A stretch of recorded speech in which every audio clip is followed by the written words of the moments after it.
திராவிட முன்னேற்றக் கழக அரசு ஆட்சி பொறுப்பேற்ற உடனே அறிவார்ந்த ஆக்கப்பூர்வமாக மக்களுக்கு பயனுள்ள பல திட்டங்களை கொண்டு வந்தது. பல திட்டங்களை நான் வரவேற்று அரசுக்கு நன்றி பாராட்டியிருக்கிறேன். பகிரங்க குற்றச்சாட்டு பதிவுத்துறையில் பகிரங்கமான முறையில் லஞ்சம் லாவண்யம், லஞ்சத்தினுடைய ஊற்றுக்கண்ணாக, நீர் அருவியாக, வாட்டர் ஃபால்ஸ் என்ற மாதிரி லஞ்சத்தினுடைய அருவியாக ஊடிக்கொண்டிருக்கிறது பதிவுத்துறை. 137 பொறுப்பாளர்கள் தேர்வு முறையிலே ஜனநாயக அடிப்படையிலே இந்த அகில இந்திய ரியல் எஸ்டேட் கூட்டமைப்பிற்கு தேர்ந்தெடுக்கப்பட்டிருக்கிறார்கள்.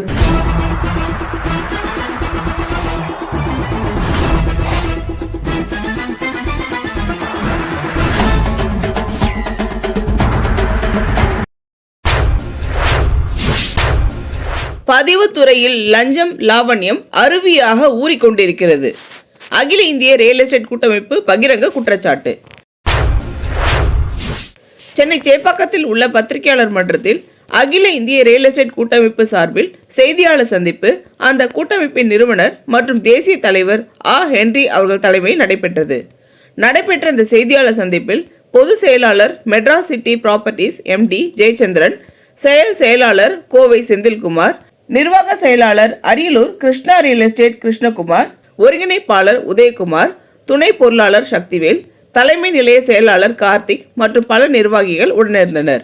அகில இந்திய ரியல் எஸ்டேட் கூட்டமைப்பின் நிறுவனர் மற்றும் தேசிய தலைவர் டாக்டர் ஹென்றி அவர்கள் கூட்டமைப்பின் சார்பில் நடத்தப்பட்ட தேர்தலில் தேர்ந்தெடுக்கப்பட்ட நிர்வாகிகளின் பட்டியலை வெளியிட்டார். பின்னர் செய்தியாளர்களிடம் கூறுகையில், தமிழக அரசு பதவியேற்றவுடன் அறிவார்ந்த ஆக்கப்பூர்வமான பல பயனுள்ள திட்டங்களை கொண்டு வந்தது. கூட்டமைப்பின் தலைவர் என்ற முறையில் பல திட்டங்களை வரவேற்று அரசை பாராட்டியிருக்கின்றேன். ஆனால் காலப்போக்கில் அனைத்து துறைகளும் தான் கொண்ட கொள்கையில் நீர்த்து போய்விட்டது. குறிப்பாக பதிவுத்துறையில் லஞ்சம் லாவண்யம் அருவியாக ஊறிக்கொண்டிருக்கிறது என்றார். மேலும் பதிவுத்துறையின் மீது பகிரங்க பல்வேறு குற்றச்சாட்டுகளை முன்வைத்தார். அனைத்திற்கும் தன்னிடம் ஆதாரம் உள்ளது, அதை பத்திரிகையாளர்கள் முன்பு வெளியிட தயாராக இருப்பதாகவும் தெரிவித்தார். பத்திரிகை மற்றும் ஊடகவியல் நண்பர்களுக்கு ஃபெய்ராவின் சார்பில் மதிய வணக்கம். அகில இந்திய ரியல் எஸ்டேட் கூட்டமைப்பு தமிழகம் மற்றும் அகில இந்திய அளவில் சிறப்பான முறையில் நடைபெற்று கொண்டிருக்கிறது. எங்கள் ஆற்றல் மிகு தலைவரின் தலைமையில் ஃபெய்ரா 2012 முதல் 14 வருடங்களாக தமிழகத்தில் 5000த்திற்கு மேற்பட்ட layout promoters, builders, architect, engineer அனைவரையும் உட்படுத்திய உறுப்பினர்களை கொண்ட ஒரு மாபெரும் கூட்டமைப்பு அகில இந்திய ரியல் எஸ்டேட் கூட்டமைப்பு. இந்த கூட்டமைப்பில் 2 ஆண்டுகள் பதவிக்காலம் ரொட்டேஷன் பேசஸில் இருந்து கொண்டிருக்கிறது. 7வது தேசிய மாநில மாவட்ட குழு நிறைவு அடைந்து 8வது தேசிய மாநில மாவட்ட குழு நியமிக்கப்பட்டு உள்ளது. அதன் பொறுப்பாளர்களை திரு ஹென்றி அவர்கள் தங்களிடம் வழங்குவார். அவரை அறிமுகப்படுத்துவதில் எங்கள் கூட்டமைப்பு பெருமகிழ்ச்சி அடைகிறது. பெருமதிப்பிற்குரிய பத்திரிகை, தொலைக்காட்சி மற்றும் சமூக ஊடகங்களை சார்ந்த நண்பர்களாகிய உங்கள் அனைவருக்கும் என்னுடைய மதிய நேர அன்பு வணக்கத்தையும் வாழ்த்துக்களையும் தெரிவித்துக் கொள்கின்றேன். விடாமல் பெய்து கொண்டிருக்கிற இந்த அடைமழையிலும் எங்களின் அழைப்பை ஏற்று செய்தி சேகரிப்பதற்காக வருகை தந்திருக்கிற உங்கள் அனைவருக்கும் முதலில் என்னுடைய வணக்கங்களையும் வாழ்த்துக்களையும் தெரிவித்துக் கொள்கின்றேன். அகில இந்திய ரியல் எஸ்டேட் கூட்டமைப்பு என்பது மனிதனுடைய வாழ்வியலில் அடிப்படையில் தேவைகளில் ஒன்றான உறையுள் என்று சொல்லக்கூடிய இருப்பிடம், உணவு, உடை, உறையுள் என்று சொல்லக்கூடிய இருப்பிடத்தை மையமாக கொண்டு வணிகத்தை மேற்கொள்கின்றவர்களை ஒருங்கிணைத்து இந்த மண்ணில் மக்கள் மகிழ்ச்சியாக வாழ்வதற்கும் அவர்களுடைய இல்ல கனவுகளை நினைவாக்குவதற்கும் தேவையான அடிப்படை கட்டமைப்புகளை உருவாக்குவதற்கும் சிரமங்களை களைவதற்கும் புதிய சட்டத்திட்டங்களை உருவாக்குவதற்கும் சிக்கல்களை களைவதற்குமான ஒரு பரிந்துரைகளை மைய மாநில அரசுகளுக்கு முன்வைத்து சட்டமாக்க தொடர்ந்து முயற்சிக்கக்கூடிய ஒரு ஆகச்சிறந்த ஒரு கூட்டமைப்பாக தொடர்ந்து தமிழகத்தில் தலைமையிடமாக கொண்டு இந்தியா முழுவதும் 14 மாநிலங்களில் எந்தவித சமரசமும் இன்றி சிறப்பான முறையில் செயல்பட்டு கொண்டிருக்கிறது. எல்லா இயக்கங்களுக்கும் ஒரு கொள்கைகள் உண்டு, எல்லா அமைப்புகளுக்கும் ஒரு முன்னெடுப்புகள் உண்டு. அந்த வகையில் அகில இந்திய ரியல் எஸ்டேட் கூட்டமைப்பு தமிழகத்தினுடைய தலைநகரமான சென்னை தலையிடமாக கொண்டு செயல்பட்டாலும் பிற மாநிலங்களிலும் கிட்டத்தட்ட ஒரு 14 மாநிலங்களிலே இந்த கூட்டமைப்பினுடைய நிர்வாக கிளையை விரிவடைய செய்திருக்கிறது. இது 4 அடுக்கு முறையாக செயல்படுகிறது. தேசிய அளவில் தேசிய குழுவாகவும், மாநில அளவில் மாநில குழுவாகவும், மாவட்ட நிலைகளில் மாவட்ட குழுவாகவும், தாலுக்கா நிலைகளில் தாலுக்கா குழுவாகவும் செயல்பட்டு கொண்டிருக்கிறது. இந்தியா முழுவதும் கிட்டத்தட்ட 54,000க்கும் மேற்பட்ட உறுப்பினர்களை கொண்டு மிகச்சிறப்பான முறையிலே செயல்பட்டு கொண்டிருக்கிறது. அந்த வகையில் இந்த அகில இந்திய ரியல் எஸ்டேட் கூட்டமைப்பு 2 ஆண்டுகளுக்கு ஒரு முறை தேர்தலை சந்தித்து புதிய நிர்வாகிகளை யாரெல்லாம் ஈடுபாடோடும் ஆர்வத்தோடும் ஆக்கப்பூர்வமாகவும் அறிவார்ந்தும் செயல்படுகிறார்களோ அப்படிப்பட்ட தன்னார்வமும் பேராற்றலும் மிக்க பொறுப்பாளர்களை கண்டறிந்து அவர்களை தேர்தலுக்கு உட்படுத்தி ஜனநாயக அடிப்படையிலே தேர்ந்தெடுத்து 2 ஆண்டுகளுக்கு அவர்கள் இந்த சங்கத்தினுடைய உறுப்பினர்களுக்கும் பொறுப்பாளர்களுக்கும் அரசுக்கும் மக்களுக்கும் பாலமாக செயல்படக்கூடிய பணிகளை முன்னெடுப்பதற்காக நியமிக்கப்படுகிறார்கள். அந்த வகையில் வருகிற 2026 மற்றும் 27ஆம் ஆண்டு 2 ஆண்டுகளுக்கான புதிய பொறுப்பாளர்கள் தேசிய அளவிலும் மாநில அளவிலும் தேர்வு செய்யப்பட்டு இப்பொழுது அறிவிக்கப்படுகிறார்கள். அகில இந்திய ரியல் எஸ்டேட் கூட்டமைப்பினுடைய தேசிய குழுவிற்கு பொதுச் செயலாளராக மெட்ராஸ் சிட்டி ப்ராப்பர்ட்டிஸ் நிறுவனத்தினுடைய MD மிஸ்டர் ஜெயச்சந்திரன் அவர்களும், செயலாளராக கோவையை சார்ந்த திரு செந்தில்குமார் அவர்களும், நிர்வாக செயலாளராக அரியலூரை சார்ந்த கிருஷ்ணா ரியல் எஸ்டேட் திரு கிருஷ்ணகுமார் அவர்களும், வளர்ச்சி செயலாளராக திரு நரேஷ்சந்த் திருவண்ணாமலை சார்ந்தவர் அவரையும், பொருளாளராக திரு சிகரம் சந்திரசேகர் அவர்களையும், துணைத் தலைவர்களாக கிங்மேக்கர்ஸ் ராஜசேகர் மற்றும் PKR எஸ்டேட் பிரசன்னகுமார் அவர்களையும், செயற்குழு தலைவராக வசந்தம் ஜபகர் அவர்களையும், ஆலோசனை குழு தலைவராக திரு நேருநகர் நந்து அவர்களையும், அமைப்புச் செயலாளராக திரு வெங்கட்ராஜ் மற்றும் திரு ராஜா ஃபக்ருதீன் அலி அகமது அவர்களையும், ஒருங்கிணைப்பாளர்களாக ப்ராப்சல் ஜெயராம் மற்றும் திரு உதயகுமார் அவர்களையும், இணைச் செயலாளர்களாக திரு பாலசண்முகம் மற்றும் திரு கார்மேகம் அவர்களையும், துணைச் செயலாளர்களாக பாபு ரியாலிட்டி திரு பாபு மற்றும் திரு பாலசுப்ரமணியம் அவர்களையும், துணை பொருளாளராக திரு சக்திவேல் அவர்களையும், ஆலோசனை குழு துணைத் தலைவராக திரு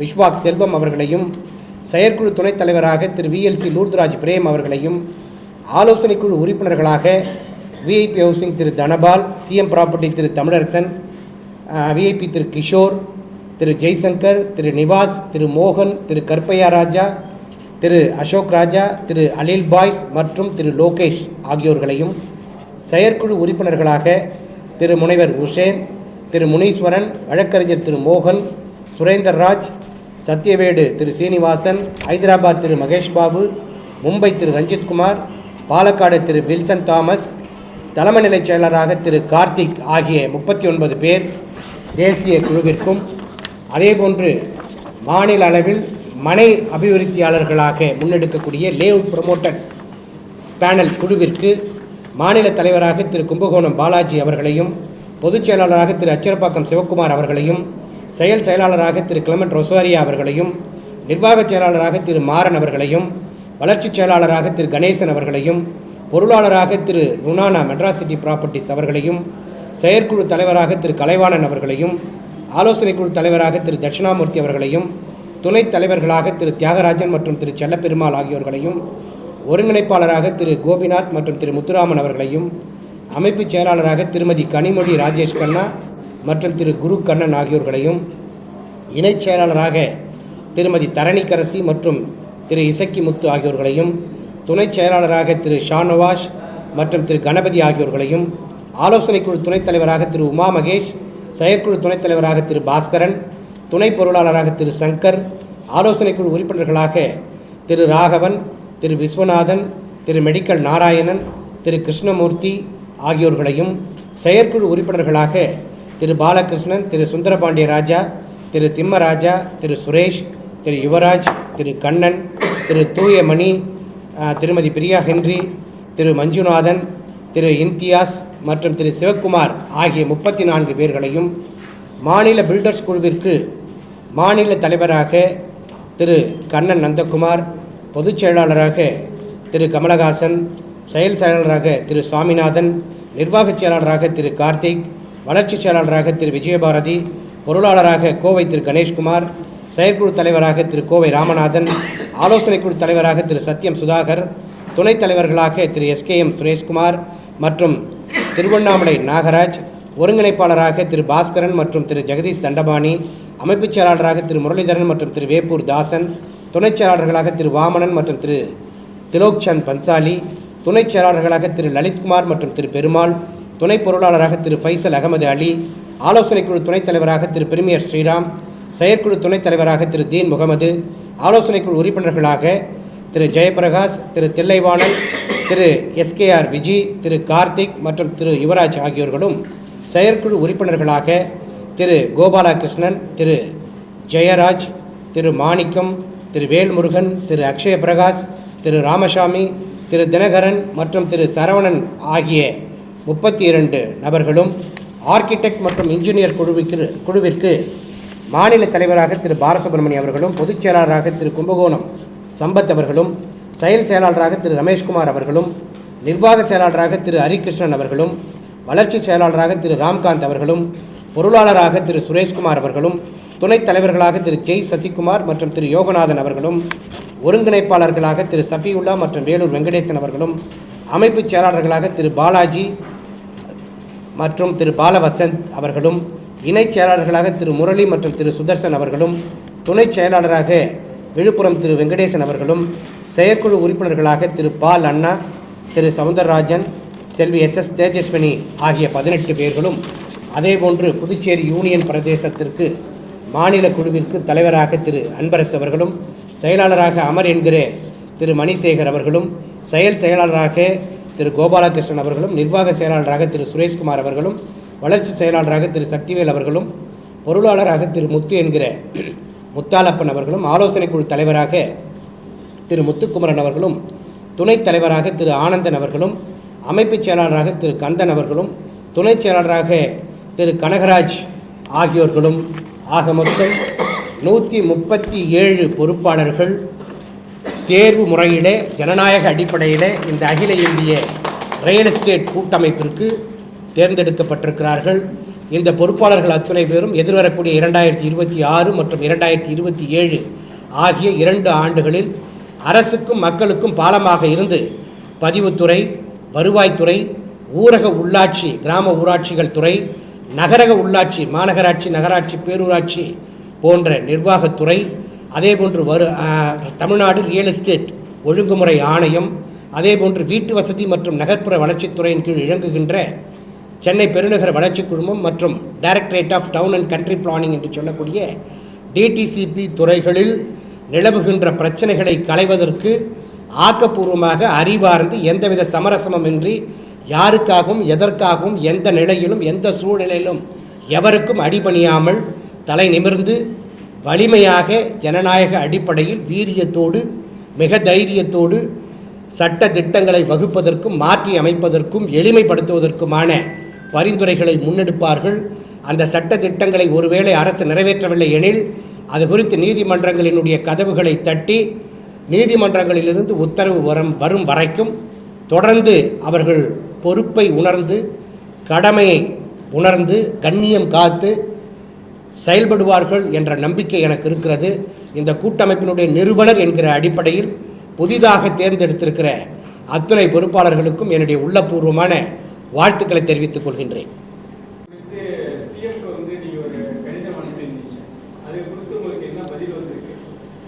இல்லை, இப்போது அரசு துவக்க காலத்தில் திராவிட முன்னேற்றக் கழக அரசு ஆட்சி பொறுப்பேற்ற உடனே அறிவார்ந்த ஆக்கப்பூர்வமாக மக்களுக்கு பயனுள்ள பல திட்டங்களை கொண்டு வந்தது. அந்த வகையில் கூட்டமைப்பினுடைய தலைவர் என்கிற முறையில் எனக்கு பொறுப்பும் கடமையும் இருந்ததுனால பல திட்டங்களை நான் வரவேற்று அரசுக்கு நன்றி பாராட்டியிருக்கிறேன். ஆனால் காலப்போக்கில் துவக்க காலத்திலே முதல்வர் அவர்கள் பொறுப்பேற்ற போது அவர் சொன்ன வார்த்தை திராவிட முன்னேற்றக் கழகத்தை நம்பி வாக்கு அளித்தவர்களுக்கும் வாக்கு அளிக்காதவர்களுக்கும் சேர்த்தே செயல் திட்டங்களை கொண்டு வருவதாகவும் மகிழ்ச்சி கொள்ளக்கூடிய வகையில் கொண்டு வருவதாகவும் தெரிவித்தார். ஆனால் காலப்போக்கில் இந்த துறைகள் எப்படி இருக்குதுன்னா தான் கொண்ட கொள்கைகளை நீர்த்து போய் அதை டைலூட் பண்ணிக்கிட்டு என்ன பண்ணுறாங்கன்னா கோவை முழுமை திட்டம் மட்டுமில்லை, தமிழகத்தில் இருக்கக்கூடிய 38 மாவட்டங்கள்லையும் அனைத்து மாநகராட்சிகள் மற்றும் அனைத்து நகராட்சிகளிலுமே ஒருங்கிணைந்த முழுமை திட்டம் சொல்லி நிலங்களை வகைப்படுத்தி ஒரு திட்டங்களை தயாரிக்கிறார்கள். அந்த திட்டத்தில் எவையெல்லாம் குடியிருப்புக்கு உகந்தது, எவையெல்லாம் வணிக கட்டடத்துக்கு உகந்தது, எவையெல்லாம் ஃபேக்ட்ரி இண்டஸ்ட்ரீஸ் நிறுவனங்களை கட்டுவதற்கு உகந்தது, எவையெல்லாம் பள்ளி கல்லூரிகளுக்கு உகந்தது, எதிர்கால வளர்ச்சியை அடிப்படையாக கொண்டு பிற நகரங்களை இணைப்பதற்கான உள்வட்ட சாலை, வெளிவட்ட சாலை, இணைப்புச் சாலைகள், கட்டச்சாலைகள், திட்டச்சாலைகள் என்று சொல்லி ஒரு நகரத்தினுடைய வளர்ச்சியிலே அக்கறை கொண்டு ஒரு முழுமை திட்டத்தை தயாரிக்கக்கூடிய பணியை வீட்டு வசதி மற்றும் நகர்ப்புற வளர்ச்சித்துறை முன்னெடுக்கும். அந்த வகையில் நீங்கள் சென்னையை பொறுத்த வரைக்கும் பார்த்தீங்கன்னா, சென்னை பெருநகர வளர்ச்சி குழுமம்னு 1189 சதுர கிலோமீட்டர் இருக்குது. ஒட்டுமொத்தமாக தமிழகத்தினுடைய நிலப்பரப்பளவு 1,30,058 சதுர கிலோமீட்டர். இந்த 1189 சதுர கிலோமீட்டருக்கு பிறகு சென்னையை விரிவாக்கம் செய்ய வேண்டும் என்கிற அடிப்படையில் உலகமயமாக்கல்ல, நகரமயமாக்கல்ல, நகரத்தை நோக்கி வெகுமக்கள் இங்கே வேலை வாய்ப்புக்காக, கல்விக்காக, பொருளாதாரத்துக்காக இங்கே சென்னையை நோக்கி வருகிறார்கள் என்கிற அடிப்படையில் சென்னையை விரிவாக்கம் செய்யணும்னு சொல்லிட்டு கிட்டத்தட்ட 8,878 சதுர கிலோமீட்டருக்கு அரசு அடையாளம் கண்டு ஆணையை பிறப்பித்தது. ஆனால் அது நிர்வாக காரணங்களுக்காக அது குறைக்கப்பட்டு 5,904 சதுர கிலோமீட்டர், அதாவது சென்னை, திருவள்ளூர் மாவட்டத்தில் ஆர்கே பேட்டை அண்டு பள்ளிப்பட்டு 2 தாலுக்காக்கள் நீங்களாக மீதி உள்ள திருவள்ளூர் மாவட்டம், செங்கல்பட்டு மாவட்டத்தில் பார்த்தீங்கன்னு சொன்னால் செய்யூர் அண்டு மதுராந்தகம் 2 தாலுக்காக்களை நீங்களாக மீதி உள்ள செங்கல்பட்டு மாவட்டம், காஞ்சிபுரம் மாவட்டத்தில் உத்திரமேரூர் தாலுக்கா நீங்களாக மீதி உள்ள காஞ்சிபுரம் மாவட்டம், ராணிப்பேட்டை மாவட்டத்திற்கு உட்பட்ட பகுதிகளை அரக்கோணம் தாலுக்காவையும் ஒருங்கிணைத்து 5,904 சதுர கிலோமீட்டர் பரப்பளவுக்கு சென்னையினுடைய பெருநகர வளர்ச்சி குழுமத்தை விரிவாக்கம் செய்தார்கள். அந்த பணி நடந்து கொண்டிருக்கக்கூடிய சூழ்நிலையில் பிற நகரங்களை 2 டயர் சிட்டின்னு சொல்லுவோம், 2ஆம் நகரங்களை, அதாவது கோயம்புத்தூர், திருப்பூர், சேலம், திருச்சி, ஒசூர் மற்றும் மதுரை, இந்த பகுதிகளை அடையாளம் கண்டு இதனை முழுமை திட்டத்துக்கு உட்படுத்தி சிறப்பாக செய்யணும் அப்படிங்கிற நோக்கம் அரசு, நல்ல நோக்கம், வரவேற்க வேண்டியது. எங்களுடைய கூட்டமைப்பும் அதை வரவேற்றது. ஆனால் கோவையில் தற்பொழுது முழுமை திட்டத்தை நிறைவேற்றி கடந்த 6வது மாதம் 6 மாதங்களுக்கு முன்பாக அந்த முழுமை திட்டத்தை நடைமுறைப்படுத்தினார்கள். முழுமை திட்டத்தை நடைமுறைப்படுத்துவதற்கு முன்பாக அது என்ன நடைமுறைனா, அங்கே இருக்கக்கூடிய 1,511 சதுர கிலோமீட்டருக்கு, ஒரு சதுர கிலோமீட்டர் 247 ஏக்கர், 1,511 சதுர கிலோமீட்டருக்கு கோவையினுடைய புறநகரத்தை விரிவாக்கம் செய்யக்கூடிய வகையில் முழுமை திட்டம் கொண்டு வரப்பட்டது. அந்த முழுமை திட்டங்களில் என்ன ஒரு நகைச்சுவை வேடிக்கைன்னு பாருங்கள். சர்வே நம்பர் 40ன்னு வச்சுக்கணும்னா 40ல் 1 குடியிருப்பு பகுதியாக, 40ல் 2 விவசாய பூமியாக, சிட்டிக்குள்ளே 40ல் 1 குடியிருப்பு பகுதி, 40ல் 2 விவசாயம், 40ல் 3 ஃபேக்ட்ரி, 40ல் 4 இன்ஸ்டிடியூஷனல் ஜோனு. இப்படி முரண்பாடாக தன் இஷ்டத்துக்கு தான் தோன்றித்தனமாக நகர் மற்றும் ஊரமைப்பு துறையினுடைய இயக்குநரகத்தினுடைய உதவி இயக்குநர்கள் அங்கே இருக்கக்கூடிய பொதுமக்களினுடைய கருத்துக்களை கேட்காமல், ஏன்னா ஒரு வரைவு மாஸ்டர் பிளானுக்கு, முழுமை திட்டத்துக்கு ஒரு வரைவு தயாரித்தால், டிராஃப்டிங் பண்ணால் மாவட்ட ஆட்சியர் அலுவலகத்தின் மூலமாக பொதுமக்களிடத்திலே கருத்து கேட்புக்கு உட்படுத்த வேண்டும். அது என்னென்னா O&Sன்னுவோம், அதாவது ஒப்பீனியன் அண்டு சஜஷன். இந்த ஒப்பீனியன் அண்டு சஜஷனுக்காக உட்படுத்தி அவர்களுடைய கருத்துக்களை எழுத்துப்பூர்வமாக எழுதி பெற்று அந்த அடிப்படையில் தான் அந்த நிலங்களை வகைப்படுத்தணும். ஏன்னா இந்த முழுமை திட்டம் 2041ஆம் ஆண்டிற்கானது. இன்றைக்கி 2025 இருக்கிறோம். 2041 என்னுடைய நிலம் எப்படி அபிவிருத்தி அடைந்திருக்க வேண்டும், டெவலப் ஆகியிருக்கணும், எங்களுடைய நகரம் பிற நகரங்களோடு எப்படி இணைக்கப்பட்டிருக்க வேண்டும், இந்த நிலங்களினுடைய வளர்ச்சி, நகரத்தினுடைய வளர்ச்சி, மக்களுடைய குடியேறுதல், இதை பொறுத்து அந்த நகரத்தை கட்டமைக்க வேண்டும். அங்கே மாவட்ட ஆட்சியர் அலுவலகத்தில் இந்த ஒப்பீனியன் அண்ட் சஜஷனுக்காக உட்படுத்தும் பொழுது அங்கே இருக்கக்கூடிய விவசாய சங்கங்கள் வாய் தகராறு ஏற்பட்டு கடைசியில் பெஞ்சையும் சேரையும் இழுத்து போடுற அளவுக்கு, அங்கே கை சண்டை முட்டுகின்ற அளவுக்கு அங்கே பிரச்சனைகள் மாறியது. அது கைவிடப்பட்டுடுச்சு. பப்ளிக்கோட ஒப்பீனியன் அண்ட் சஜஷன் கேட்கல, தேதி குறிப்பிடாமல் மீண்டும் ஒரு தினத்தில் நடத்துகிறோன்னு சொல்லிட்டு முடிச்சுட்டாங்க. ஆனால் பொதுமக்களுடைய கருத்துக்களை கேட்காமலேயே அவர்கள் அந்த மாஸ்டர் பிளானுக்கான வரைவை, முழுமை திட்டத்துக்கான வரைவை வெளியிட்டிருக்கிறார்கள். இதில் பல முரண்பாடுகள் இருக்கிறது. சரி சார், இப்போ 40ல் 1 பிஆர் ஜோனாகவும், அதாவது குடியிருப்பு பகுதியாகவும், 40ல் 2 விவசாய நிலமாகவும் இருந்தால் உங்களுக்கு என்ன பிரச்சனைன்னு கேட்டிங்கன்னா, 40ல் 1 1 ஏக்கர் இருக்கும், 40ல் 2 1 ஏக்கர் இருக்கும். 2 ஏக்கரையும் நாங்கள் நினச்சி மனைப்பிரிவை ஏற்படுத்தணும்னா நாங்கள் அதை சம்மந்தப்பட்ட டிடிசிபியில் அப்ளை பண்ணி ரீகிளாசிஃபிகேஷன் சொல்லுவோம். அந்த நிலத்தை விவசாய நிலத்திலிருந்து குடியிருப்பு பகுதியாக மாற்றம் செய்வதற்கு நாங்கள் அங்கே இருக்கக்கூடிய விவசாயத்துறையை, வருவாய்த்துறையை அணுகணும், மாவட்ட ஆட்சியர் அலுவலகத்தை அணுகணும், அங்கேருந்து டிடிசிபி ஹெட் ஆஃபீஸ் அணுகணும், ஹெட் ஆஃபீஸ்லேருந்து செக்ரட்டரியேட்டுக்கு போகணும், செக்ரட்டரியேட்லேருந்து மினிஸ்ட்ரேட்டுக்கு போகணும். அதன் பிறகு அரசாணை போடப்பட்டு அந்த நிலம் வகைப்பாடு மாற்றம் செய்யப்படும். ஸோ இதுக்கு குறைந்தபட்சம் 6 மாத காலத்திலேருந்து 2 ஆண்டுகள் ஆகும் ஒரு நிலத்தை மாற்றம் செய்வதற்கு. ஸோ இப்படி முரண்பாடுகள் இருக்கிறது. அதனால் இதுக்கு மறுசீரமைப்பு குழு அமைத்து அந்த மக்களுடைய கருத்துக்களை கேட்டு அந்த அடிப்படையில் அந்த நிலங்களை வகைப்பாடு மாற்றம் செய்து கொடுங்கள் என்று சொல்லி முதல்வருக்கு நாங்கள் கடிதம் எழுதி கிட்டத்தட்ட 6 மாதங்கள் இருக்கிறது. அது குறித்து அவர்கள் துறைக்கும் பரிந்துரைத்து அந்த கடிதத்தை ஃபார்வர்ட் பண்ணியிருக்கிறாங்க. இதுவரைக்கும் எங்களுடைய கோரிக்கை கிணத்தில் போட்ட கல்லை போல கிடப்பில் போடப்பட்டிருக்கிறது. அது குறித்து எந்த தீர்வும் ஏற்படவில்லை. இதனால் அந்த கோவையினுடைய 1511 சதுர கிலோமீட்டர் பரப்பளவில் வசிக்கக்கூடிய பொதுமக்கள் பெருமளவில் தங்களுடைய நிலங்களை குறித்து கவலை கொண்டிருக்கிறார்கள். அவர்கள் அபிவிருத்தி செய்ய முடியாத நிலைக்கு தள்ளப்பட்டிருக்கிறார்கள். பெயரளவுக்கு அந்த வரைவு, முழுமை திட்டத்துக்கான வரைவு என்கிற பெயரிலே அந்த வரைவு தயாரிக்கப்பட்டு அது நடைமுறைக்கு வந்த பிறகும் ஆனால் அங்கே இருக்கிற பொதுமக்களுக்கு அது பயனற்றவையாக இருக்கிறது. ஆகவே இந்த பத்திரிகை மற்றும் ஊடகத்துறை நண்பர்கள் வாயிலாக முதல்வருக்கு இந்த மாதிரி பல ஆயிரம் பேர் தினந்தோறும் கோரிக்கைகள் வைத்து கொண்டிருக்கிறார்கள்.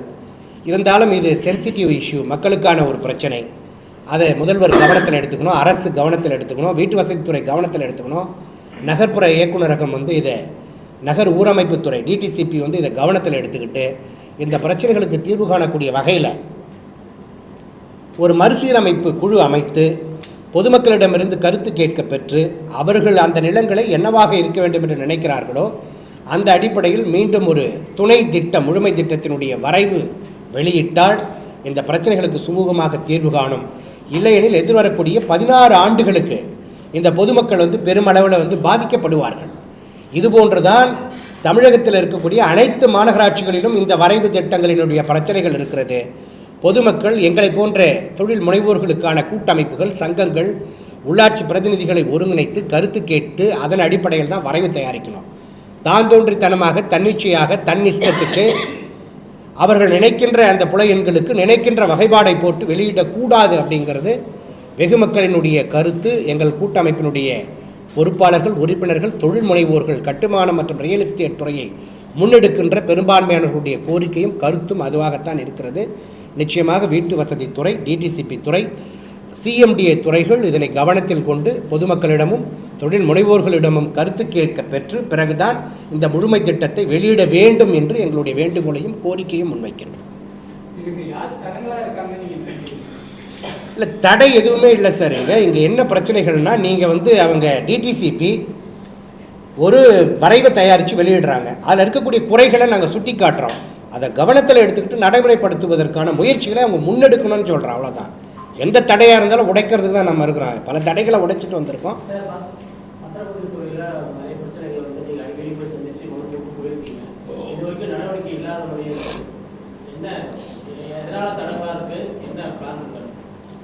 இல்லை, பதிவுத்துறையை பற்றி ஆக்சுவலி புது குழு உருவாக்கிட்டோம். புதுவக்குழு உருவாக்கிட்டு அவர்கள் புதிய குழு முன்னெடுப்பார்கள் நான் நினைக்கிறேன். ஆனாலும் நீங்கள் பதிவுத்துறையை பற்றி வெளிப்படையாக பத்திரிகை மற்றும் ஊடகத்துறை நண்பர்கள் வாயிலாக கேட்டதுனால நான் சொல்கிறேன். இன்றைக்கு மக்கள் அதிகப்படியாக நம்பி செல்லக்கூடிய துறைகளில் ஒன்று பதிவுத்துறை. நேரடியாக பயன்பெறக்கூடிய துறை பதிவுத்துறை. ஏன்னா அவங்களுடைய நிலங்களை வாங்கிறதா இருந்தாலும், மனைகளை வாங்கிறதா இருந்தாலும், வீடுகளாக இருந்தாலும், அடுக்குமாடி குடியிருப்புகளாக இருந்தாலும் அவங்க பதிவு செய்ய வேண்டிய துறை பதிவுத்துறை.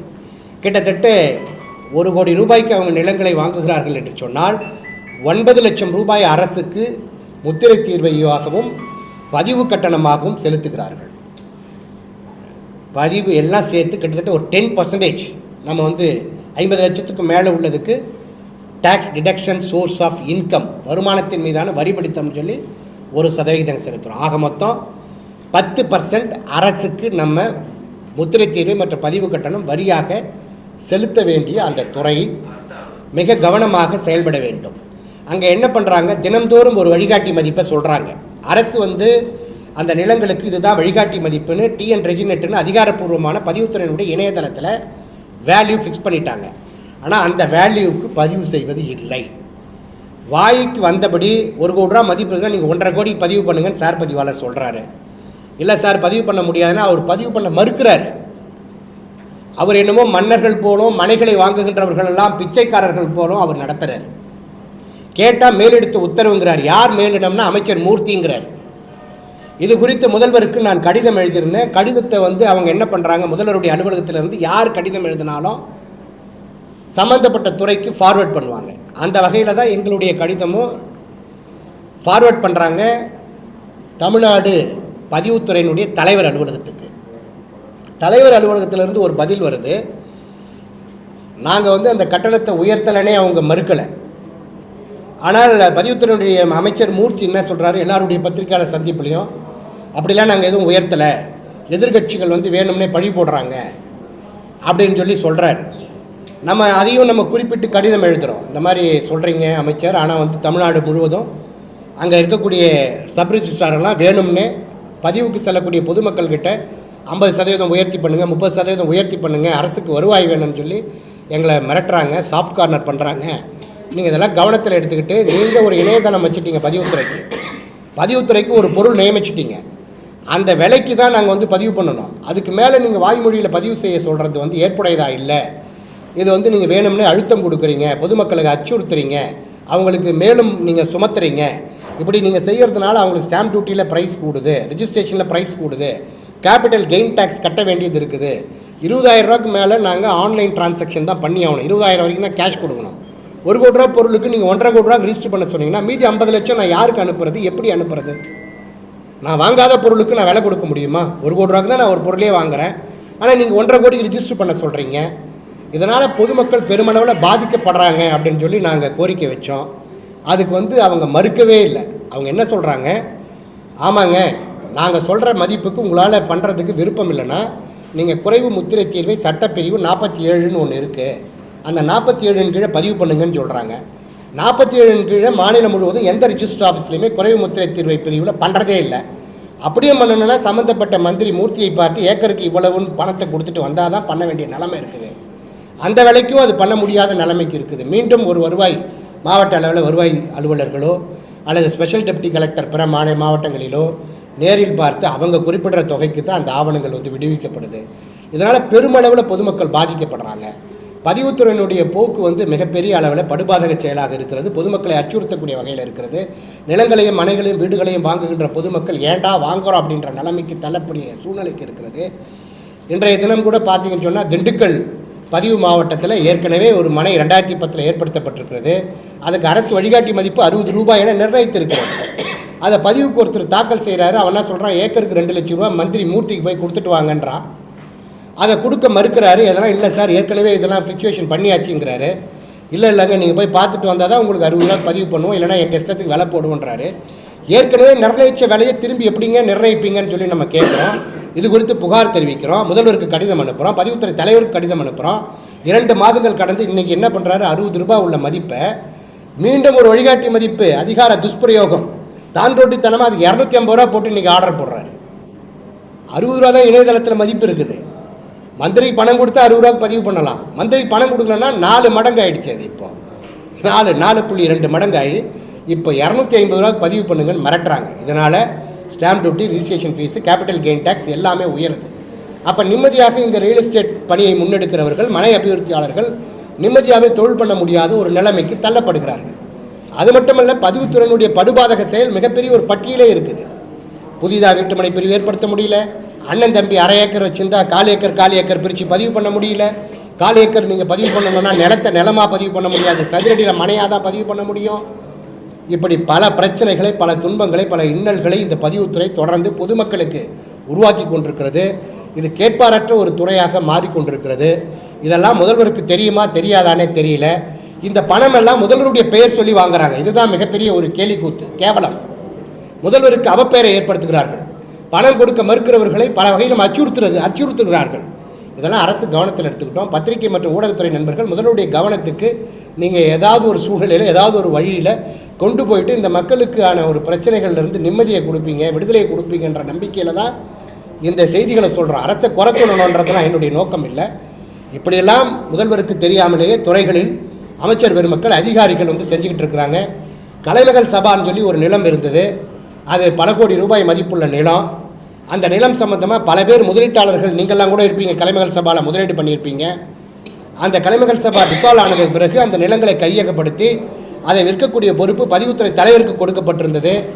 அந்த பதிவுத்துறை தலைவர் அந்த குறிப்பிட்ட சிலருக்கு மாத்திரம் அந்த நிலங்களை குறைந்த விலையில் அலாட் பண்ணிட்டாரு. நீதிமன்றத்தில் வழக்கு இருக்குது. இப்போது பதிவுத்துறை தலைவர் மீதே நம்பிக்கையற்ற ஒரு சூழ்நிலை இருக்கிறது. இந்த பிரச்சனைகளை எல்லாம் இப்படி சப்ரிஜிஸ்ட்ரார் பணம் கேட்குறாரு, டிஆர் பணம் கேட்குறாரு அப்படின்னு சொல்லி சொன்னால் பதிவுத்துறை தலைவர் நடவடிக்கை எடுக்கிறதே இல்லை, செயல்படுறதே இல்லை. அவருடைய செயலாற்றமையினால் இன்றைக்கு தமிழகம் முழுவதும் சார் பதிவாளர்களும் சரி, மாவட்ட பதிவாளர்களும் சரி, மந்திரிக்கு ஓப்பனாக 2 லட்சம் கொடுக்குறீங்க, எங்களுக்கு 2 லட்சம் கொடுங்கன்னு வெளிப்படையாக கேட்குறாங்க, ஓப்பனாக கேட்குறாங்க. லஞ்சத்தை பல காணொலிகள் இருக்குது, பல வாய்ஸ் நோட் இருக்குது எங்கிட்ட. முதல்வரோ துறையினுடைய அமைச்சரோ கேட்டால் அதெல்லாம் ரிலீஸ் பண்ணலாம். பத்திரிகை மற்றும் ஊடகத்துறை நண்பர்களை கூப்பிட்டு ஒரே மேடையில் சம்மந்தப்பட்ட மந்திரிகளோட சம்மந்தப்பட்ட அதிகாரிகளோடு நின்று நம்ம ரிலீஸ் பண்ணலாம். இந்த அளவுக்கு பகிரங்க குற்றச்சாட்டு பதிவுத்துறையில் பகிரங்கமான முறையில் லஞ்சம் லாவண்யம், லஞ்சத்தினுடைய ஊற்றுக்கண்ணாக, நீர் அருவியாக, வாட்டர் ஃபால்ஸ் என்ற மாதிரி லஞ்சத்தினுடைய அருவியாக ஊட்டிக்கொண்டிருக்கிறது பதிவுத்துறை. ஸோ இது கேட்பாரற்று கிடக்கிறது. ஏன்னா 2 ஆண்டுகளுக்கு முன்னாடி வரைக்கும் பதிவுத்துறை ரியல் எஸ்டேட் துறையினுடைய வளர்ச்சிக்கும் எழுச்சிக்குமான ஆகச்சிறந்த திட்டங்களை கொண்டு வந்தது. நாமே பாராட்டினோம், வரவேற்றோம். இப்படி மக்களுக்கு பொருந்தாத சட்டத்திட்டங்களை, எதிரான சட்டத்திட்டங்களை கொண்டு வரும்பொழுது நாம் சுட்டி காட்டினால் அவர்களுக்கு கசக்கிறது. நம்மளை பொறுத்த வரைக்கும் நல்ல திட்டங்களை கொண்டு வந்தால் வரவேற்போம், பாராட்டுவோம். மக்களுக்கு எதிரான திட்டங்களை, மக்களுக்கு பொருந்தாத திட்டங்களை, மக்களை சிரமப்படுத்தக்கூடிய திட்டங்களை, சங்கடப்படுத்தக்கூடிய திட்டங்களை கொண்டு வந்தால் அதை எதிர்த்து சுட்டி காட்டி அரசனுடைய கவனத்திற்கு கொண்டு செல்வது, கடிதம் எழுதுவது, உங்களை போன்ற பத்திரிகை மற்றும் ஊடகத்துறை என ஜனநாயகத்தினுடைய 4ஆம் தூண் உங்களை தான் நம்புகின்றோம். உங்கள் மூலமாக அரசனுடைய கவனத்திற்கு கொண்டு செல்வது எங்களுடைய கடமையும் பொறுப்பாகவும் நாங்கள் நினைக்கின்றோம். அதனால தான் இதை தொடர்ந்து நாங்கள் வலியுறுத்திட்டு இருக்கோம். பல சங்கங்கள் அமைதியாக இருக்கக்கூடிய சூழ்நிலையிலும் பல சங்கங்கள் அச்சுறுத்தப்படுகிறார்கள். இது குறித்து எதிர்த்து நீதிமன்றத்தில் வழக்கு தொடுக்கப்பட்டு அவங்க கூப்பிட்டு மிரட்டப்பட்டு அந்த வழக்கை வாபஸ் வாங்கக்கூடிய நிலைக்கெல்லாம் தள்ளப்படுறாங்க. அதை பற்றி எங்களுக்கு கவலை இல்லை. ஏன்னா ராமன் ஆண்டாலும் ராவணன் ஆண்டாலும் நம்மளை பொறுத்த வரைக்கும் நம்ம பணியை நம்ம முன்னெடுக்கணுன்ற நோக்கத்தில் நம்ம ஒரு கொள்கையாக கொண்ட கொள்கையில் உறுதியாக இருந்து இந்த செயல்களை முன்னெடுக்கிறோம். அதனால் பத்திரிகை மற்றும் ஊடகத்துறை நண்பர்கள் சப்போர்ட் பண்ணுங்கள். இந்த தகவல்களை யார்கிட்ட கொண்டு போய் சேர்த்தா இந்த மக்களுக்கு பிரச்சனைகள் தீருமோ அதை நீங்கள் கொண்டு போய் சேர்க்கணுன்றதான் என்னுடைய வேண்டுகோள்.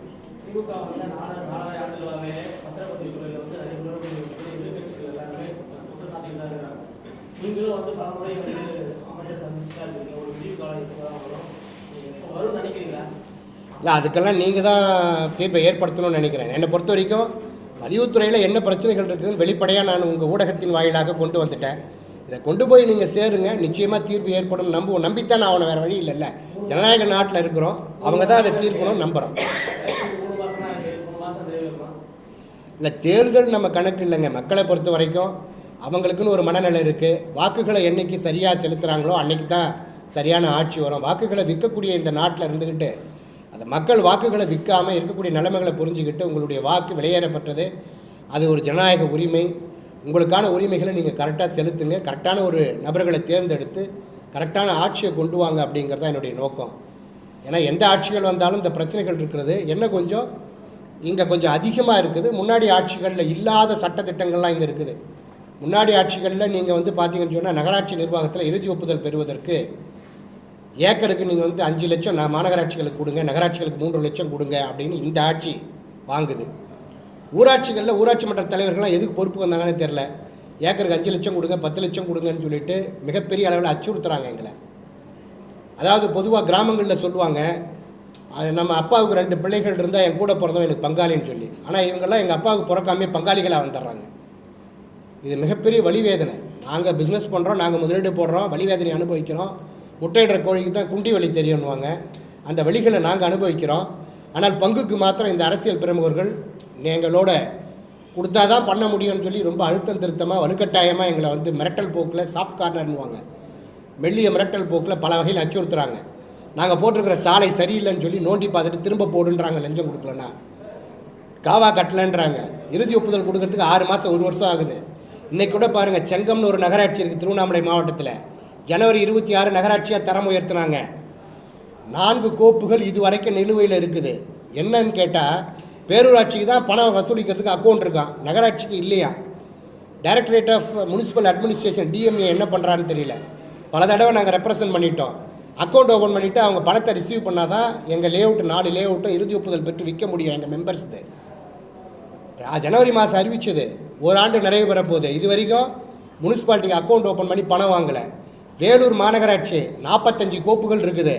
அங்கே இருக்கிற மந்திரியிலேருந்து, அங்கே இருக்கிற எம்எல்ஏலேருந்து, அங்கே இருக்கிற மாவட்ட செயலாளர்லேருந்து, பகுதி செயலாளர்லேருந்து, வார்டு உறுப்பினர்லேருந்து, வட்ட செயலாளர் வரைக்கும் 25 லட்சம் ரூபாயிலேருந்து 50 லட்ச ரூபா ஏக்கருக்கு கொடுத்தா தான் இறுதி ஒப்புதல் கொடுப்பாங்களாம். இந்த பணத்தை தான் நாங்கள் யார் தலையில் சுமத்துறது? பணம் கொடுக்க நாங்கள் தயாராக இல்லாததுனால 45 கோப்புகள் நிலுவையில் இருக்குது. 45 அப்ரூவல் கொடுக்கணும். 1-2 அப்ரூவல் இல்லை, பல கோடி ரூபாய் முதலீடு முடங்கி கிடக்கிறது. இந்த மாதிரி மாவட்டம் வாரியாக, நகராட்சி வாரியாக பல குற்றச்சாட்டுகள் பட்டியல் ஆதாரத்தோடு இருக்குது. இதெல்லாம் சொன்னால் எங்களுக்கு தான் கேவலமாக இருக்கும். ஏன்னா தேன் அழிக்கிறவன் கையை நக்கிறது இயல்பு. ஆனால் இந்த நக்கிகள் தேன் கூட்டையே கொண்டு போயிடுறாங்க. இதான் பிரச்சனை இங்கே. ஸோ அதனால் தயவு செய்து பத்திரிகை மற்றும் ஊடகத்துறை நண்பர்கள் அரசினுடைய கவனத்திற்கு இதை நல்ல விதமாக கொண்டு போய் சேர்த்து இந்த பிரச்சனைகளுக்கெல்லாம் தீர்வு காண வேண்டும். இது சம்மந்தமாக யாரையாவது கூப்பிட்டு பேசணுன்னா இவங்கள பேசுங்க, அவங்கள பேசுகின்றாங்க.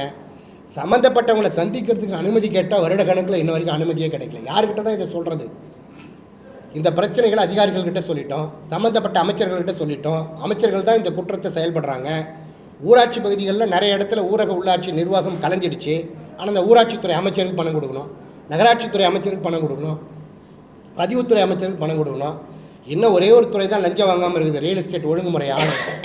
அதுலேயும் விரைவில் லஞ்சம் கொண்டு வரதுக்கு ஆச்சரியப்படுறதுக்கு இல்லை, அதுலேயும் வாங்கிறதுக்கு ஆரம்பிச்சிடுவாங்க.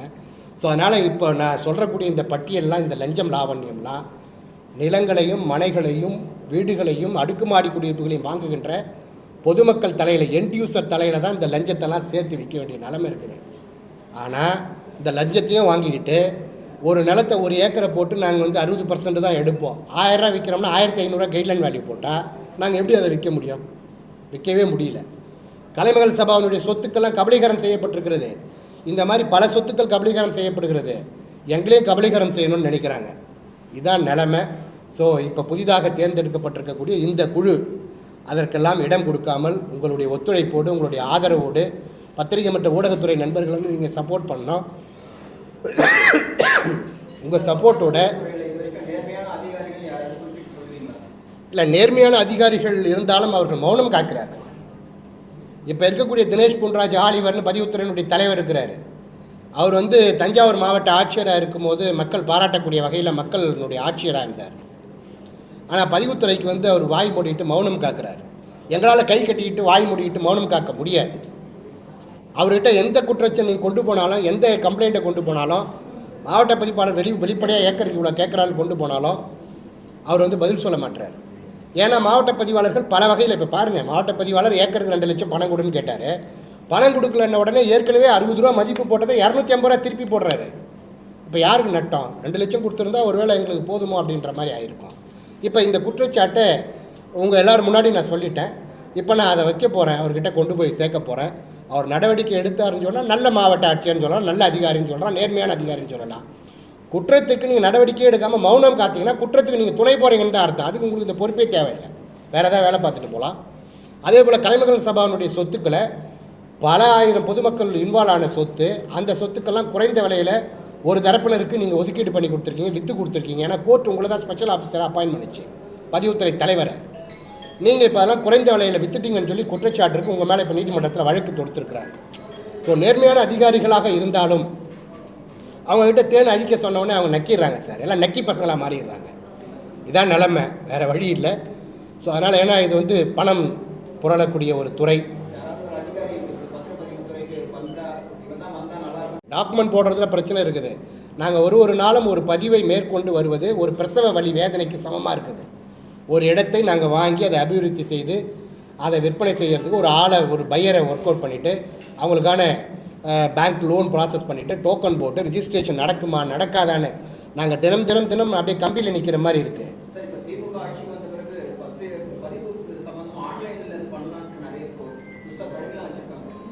இல்லை, அதெல்லாம் நல்ல திட்டம் தான். ஏட்டு சுரக்காய் கூட்டுக்கு உதவாது இல்லை. திட்டங்களாக இருக்கக்கூடாது, நடைமுறைக்கு வரணும்னு தான் சொல்கிறேன். நடைமுறைக்கு வரணும்னு சொல்கிறேன். 2022 அக்டோபர் 30 வரைக்கும் இந்த பதிவுத்துறை மிகச்சிறப்பான முறையில் நடைபெற்றது. நவம்பர் 1, 2022 இது அப்படியே முரண்பாடாக இருக்குது. தலை சரியாக இருந்தால் மொத்தம் சரியாக இருக்கும். அமைச்சரே நேரடியாக பணம் வாங்குறதுனால கீழே இருக்கிற PA, OA, sub registrar, DR வரைக்கும் மொத்த பேரும் பணம் கேட்குறாங்க. எங்களால் தொழில் பண்ண முடியல.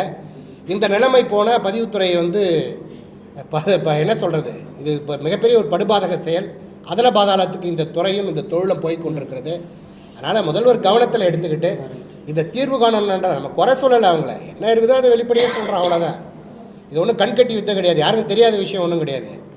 லஞ்ச லாவண்யம் இருக்குதுன்றது தெரியுது. போன ஆட்சி வரைக்கும் இல்லை, இந்த ஆட்சியில் கூட 2022 அக்டோபர் வரைக்கும் இல்லை, நல்லா போயிட்டு இருந்துச்சு, நேர்மையாக போயிட்டு இருந்துச்சு.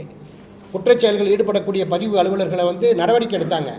ஆனால் இப்போது அந்த நடவடிக்கை எடுத்தது போக மீதி இருக்கிற ஓஏங்க இருப்பாங்க பாருங்கள், அசிஸ்டண்ட்டுங்க இருப்பாங்க பாருங்கள், ஜூனியர் அசிஸ்டண்ட்டுங்க இருப்பாங்க பாருங்கள், அவங்களெல்லாம் முக்கியமாக டிஸ்ட்ரிக்ட் ரிஜிஸ்ட்ரார் ஒர்க் பண்ண வேண்டிய இடத்துலலாம் பணி பகிராண்மைன்னு சொல்லி டெப்டேஷனில் அப்பாயின்ட் பண்ணிவிட்டு வாரத்துக்கு 5 லட்சம் கொடு 10 லட்சம் கொடுன்னு கலெக்ஷன் பண்ணுறாங்க. ஒவ்வொரு பத்திரத்துக்கும் 50,000 கொடு, 1 லட்சம் கொடு, 2 லட்சம் கொடு, 5 லட்சம் கொடு, 50 லட்சம் கொடு, கோடி கொடுன்னு வாங்கிக்கிட்டு இந்த டெப்டேஷனில் இருக்கக்கூடிய உதவியாளர்கள்லாம் பணத்தை வாங்கிட்டு மந்திரி கொடுத்துட்ருக்குறான். இதை கேட்கறதுக்கு நாதியற்ற முறையில் தான் தமிழகம் இருக்குது. ஸோ பத்திரிகை மற்றும் ஊடகத்துறை நண்பர்கள் நீங்களாவது இதை கொண்டு போய் சேர்ப்பீங்க, அவங்க கேட்பாங்க. மாறும்னு நம்பிக்கையில் தான், மாற்றம் மட்டும்தான் மாறாதது. ஸோ மாறுங்கிற நம்பிக்கையில் தான் இதை நான் சொல்லிகிட்டு இருக்கேன்.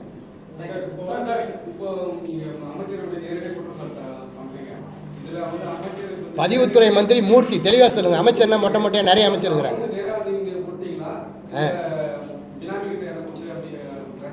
எந்த மந்திரி நேரடியாக கையில் வாங்கிறது இல்லைங்க. இப்போ கூட நீங்கள் என்ன தொலைக்காட்சி நீங்கள் இல்லை சார், நீங்கள் எந்த தொலைக்காட்சி? ஏபிபி நிர்வாகம் வேறு ஒன்று இருக்கும், நீங்கள் தானே செய்தி சேகரிங்க. அந்த மாதிரி தான் மந்திரியை ஆளை விட்டு தான் பணம் கலெக்ட் பண்ணுறாரு, நேரடியாக மந்திரி வாங்கிறதில்ல. புரிஞ்சுதா உங்களுக்கு? எளிமையாக புரிஞ்சிருக்கும். நான் யாரையும் எந்த தொலைக்காட்சின்னு கேட்குறதில்ல. எல்லாம் ஏக்கருக்கு 2 லட்சம் ரூபா. நீங்கள் எத்தனை ஆயிரம் ஏக்கர்னு பார்த்துக்குங்க. இது வரைக்கும் 2022 நவம்பர் 1ஆம் தேதியிலேருந்து இப்போ வரைக்கும் எத்தனை ஆயிரம் ஏக்கர் போயிருக்குன்னு பார்க்கணும். அது ஆர்டிஐயில் போட்டால் செய்தி வந்துடுற போது ரிஜிஸ்டர்ஸில் எவ்வளோ ஃபிக்சேஷன் பண்ணியிருக்கீங்கன்னு கேட்டால் சொல்ல போகிறாங்க. அத்தனைக்கும் 2 லட்ச ரூபா கொடுத்துருக்குறாங்க. நீங்களும் உங்கள் அண்ணனும் தம்பியை 2 பேர் ஆளுக்கு 25 சென்ட் பிரிச்சுக்கிட்டிங்கன்னா நீங்கள் 2 லட்சம் கொடுக்கணும், உங்கள் அண்ணன் 2 லட்சம் கொடுக்கணும், 4 லட்சம் கொடுக்கணும், ஏக்கருக்கு 8 லட்சம் கொடுக்கணும். விவசாய நிலத்தை பிரித்து வாங்கணும், 25 சென்ட். ஆனால் ஒரு 25 சென்ட்டுக்கு 2 லட்சம் கொடுக்கணும். இதான் நிலைப்பாடு. தமிழகத்தினுடைய பதிவுத்துறையில் மந்திரியினுடைய தலையீடு, அவருடைய செயல்பாடு இதான் நடந்துட்டு இருக்குது. முதல்வரை சந்திக்கிறதுக்கு இதுவரை பல முறை மனு கேட்டுட்டேன். ஏன்னா தமிழக முதல்வர் ஒரு திட்டத்தை துவக்கி வச்சாருங்க. இன்ஸ்டன்ட் அப்ரூவல்னு சொல்லி சொன்னார். 2500 சதுரடி மனையில் 3500 சதுரடி வரைக்கும் கட்டடம் கட்டுறதுக்கு, அதாவது கிரவுண்ட் ப்ளஸ் 1 ஃப்ளோரு. நான் இங்கே சென்னை மாநகராட்சியில் இப்போ ஸ்ட்ரில்ட் ப்ளஸ் 2 ஃப்ளோருக்கு வந்துடுச்சு. அப்படி ஒரு திட்டத்தை 2 வீடுகள் வரைக்கும் கட்டுறதுக்கு ஒரு திட்டத்தை துவக்கி வச்சார் 2023. 2023 ஆகஸ்ட் மாதம் 22ஆம் தேதி அந்த திட்டத்தை துவக்கி வச்சார். அந்த திட்டத்தின் மூலமாக மக்கள் லஞ்ச லாவண்யம் கொடுக்காம, 1 ரூபாய் கூட லஞ்சம் லாவண்யம் யாருக்கும் கொடுக்காம இது வரைக்கும் 1.5 லட்சம் அனுமதிகளை வாங்கியிருக்கிறாங்க. 2500 சதுரடி மனைப்பரப்பளவில் 3500 சதுரடி கட்டடங்கள் சுயசான்றின் அடிப்படையில் இன்ஸ்டன்ட் அப்ரூவல், உடனடியாக அனுமதி பெறக்கூடிய திட்டம். அது ஒரு ஆகச்சிறந்த அரும்பெரும் திட்டம், மக்களுக்கான ஒரு மகத்தான திட்டம். அதில் இது வரைக்கும் 1.5 லட்சம் பேர் அனுமதி பெற்றிருக்கிறார்கள். இந்த திட்டத்தை நாங்கள் வரவேற்கிறோம். நல்லதை வரவேற்கிற நாங்கள் கெட்டதை எதிர்க்க தானே செய்வோம். ஸோ அதனால் இதை எதிர்க்கணும். அந்த திட்டத்துக்கு நாங்கள் முதல்வர் அனுமதி கேட்டு அனுமதி கொடுத்தார். நேராக போய் பார்த்து அது வைரலாச்சு. அதுபோல் இப்போ இப்படி பிரச்சனைகள் இருக்குது, பதிவுத்துறையில் குற்றங்கள் இருக்குது. பதிவுத்துறையில் அடுத்தவங்க சொத்து ஆள்மாறாட்டம் பண்ணி போலி ஆவணம் பண்ணி வித்துறான். இதுக்கெல்லாம் நாங்கள் பாலிசி ஃப்ரேம் பண்ணி கொடுங்கன்னு சொல்லிட்டு 28 பக்கம் கோரிக்கை கொடுத்தோம். பதிவுத்துறையில் இதெல்லாம் மாற்றி அமைக்கிறோன்னு சொல்லி இது வரைக்கும் நடவடிக்கை இல்லை. முதல்வரை சந்திப்பதற்கு எங்களுடைய கூட்டமைப்பு தொடர்ந்து கோரிக்கை வைக்கிறது. சந்திக்கணும்னு எது சம்மந்தமாக சந்திக்க போகிறீங்கன்னு கேட்டால் நாங்கள் தகவல் சொன்னால் எங்களுக்கு அனுமதி மறுக்கப்படுது. அப்போ எதுக்கு தான் முதல்வர் சந்திப்பார்னு எங்களுக்கு தெரியல. ஒருவேளை முதல்வருடைய கவனத்துக்கு நாங்கள் கேட்குறது, அனுமதி கேட்குறது, சந்திக்கிறதுக்கு அவர் போய் சேரலையான்னு தெரியல. அதனால் பத்திரிகை மற்றும் ஊடகத்துறை நண்பர்கள், நீங்கள் முதல்வருக்கு நாங்கள் சந்திக்க விரும்புகிறோம், பதிவுத்துறையில் இருக்கிற பிரச்சனைகளை களையறதுக்கான நிறைய திட்டங்களை கொடுத்துருக்குறோம், அதெல்லாம் நாங்கள் நேராக பார்த்து பேசுகிறதுக்கு நீங்கள் அனுமதி பத்திரிகை மற்றும் ஊடகத்துறை நண்பர்கள் நீங்கள் வாங்கி கொடுத்தீங்கன்னா நிச்சயமாக இந்த கோரிக்கைகளை கொடுப்போம். அவர்கள் அதை களையிறாங்க, மாற்றலை, சரி பண்ணுறாங்க, சரி பண்ணலங்கிறது அப்புறம். நம்ம பொறுத்த வரைக்கும் மனசாட்சிப்படி முதலுடைய கவனத்துக்கு இதை நம்ம கொண்டு போய் சேர்த்துட்டோம். நிச்சயமாக அதுக்கு தீர்வு ஏற்படுன்ற ஒரு நம்பிக்கையில், மன நிம்மதியில் இருக்கலாம், வேறு ஒன்றும் இல்லை. ஓகேவா? இந்த வீடியோ உங்களுக்கு பிடிச்சிருந்தா லைக் பண்ணுங்க, கமெண்ட் பண்ணுங்க, ஷேர் பண்ணுங்க, சப்ஸ்கிரைப் பண்ணுங்க.